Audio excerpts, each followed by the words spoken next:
بالله من الشیطان الرجیم بسم الله الرحمن الرحیم د نوې ویډیو سره د پټ یونیورسټۍ پوهنتون پښتو څانګه یا پښتو ډپارټمنټ ته راغلي یو.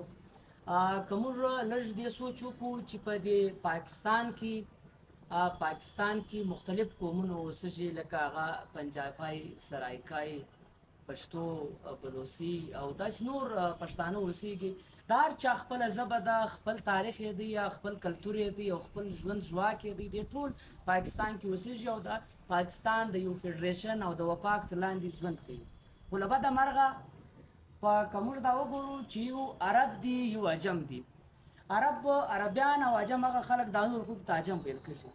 په عجم کې بیا دوه قسم خلک دي. یو هغه خلک چې مذهب اسلام یې خپل کړي او یو هغه خلک دي چې د مذهب د اسلام سره د خپلولو سره یا لیک دود هم د لاسه ورکړي، ژبه او کلتور او نور شیان هم د لاسه ورکړو. له بده مرغه په پاکستان کې موږ ځینې قومونه هم له دې ګواښ سره مخامخ یو. د دنیا ټول قومونه وطنونه تاسو وګورئ چې د ترقۍ، د ساینس، د تخلیق، د هارت، د فن، د ژبې د دې ټولو مقصد دی، د دې ټولو محور چې دی هغه خپله ژبه ده. خو په پاکستان کې د محکومو قومو ژبه یا د خپلې مورنۍ ژبه هېڅ قدر هم نشته.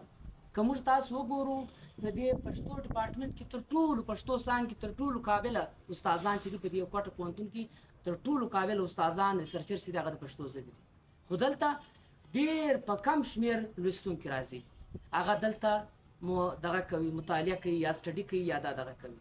د ټولو فکر سوچ و دې ته دی چې څنګه میډیکل وکړي، انجینرینګ وکړي یا نور شیان وکړي. خو د خپلې ژبې څخه دوی لرې روان دي چې تر څو پورې خپله ژبه په نوره دنیا کې په خپله ژبه کې تعلیم نه کول، په خپله ژبه کې خبره نه کول، هغه توهین ګڼي. د دې پښتو څانګې ډپارټمنټ دی، د پښتو څانګه ده. دلته کتابونه شته، د پښتو تاریخ شته، لایبرري شته، کلاسونه کېږي، دلته استادان شته. خو له بده مرغه دلته ډېر په کم شمېر سټوډنټ راځي او دا د سټوډنټ نه شتون وجه دا ده چې دلته دا ډپارټمنټ کې بیا هغه شیان هغسې پر مخ تګ نه کوي. نو موږ ټولو پښتنو ته دا خواست دی، حیثیت یې کام وطن چې که موږ دا دغه کوو نو دا چې دی د خپلې ژبې ډېره معنا لري. که موږ د کام او کام دوستۍ د کام دوستۍ خبره کوو نو خپله ژبه به نه یروو چې خپله ژبه درنه ورکه نه شي، سپک به نه شوي. که دا وینا د باچا خان ومنې دا بچه وي. او سیف الرحمن سلیم دا خبره کوي چې د جماعت ملا عرب دی، د مکتب د جماعت ملا عرب دی، د مکتب ډلیوال دی. یو استاز راله پیدا که، په پښتون راله پیدا که. په دې پاکستان کې خپله ژبه ژغورل، خپل کلتور ژغورل، خپل ژبې تاریخ ژغورل، دا ادرنس پیدا کوي، دا له نورو څخه موږ جلا کوي او دا زموږ تاریخ ته، زموږ ژبې ته توان ورکوي، زموږ ژبه پر مخ بیایي.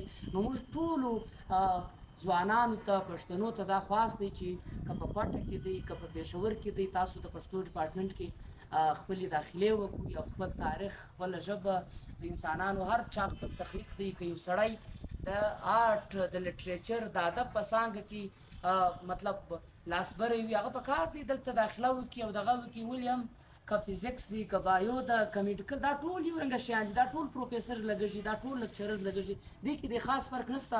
خپلې ژبې ته پام راړول، خپله ژبه ژغورل، دا د قامیت ژغورل دي، دا د قام پرستي ژغورل دي، دا د قام دوستي ژغورل دي. نو ستاسو یې ډېر کور ودان، ډېره مننه، خوشحاله.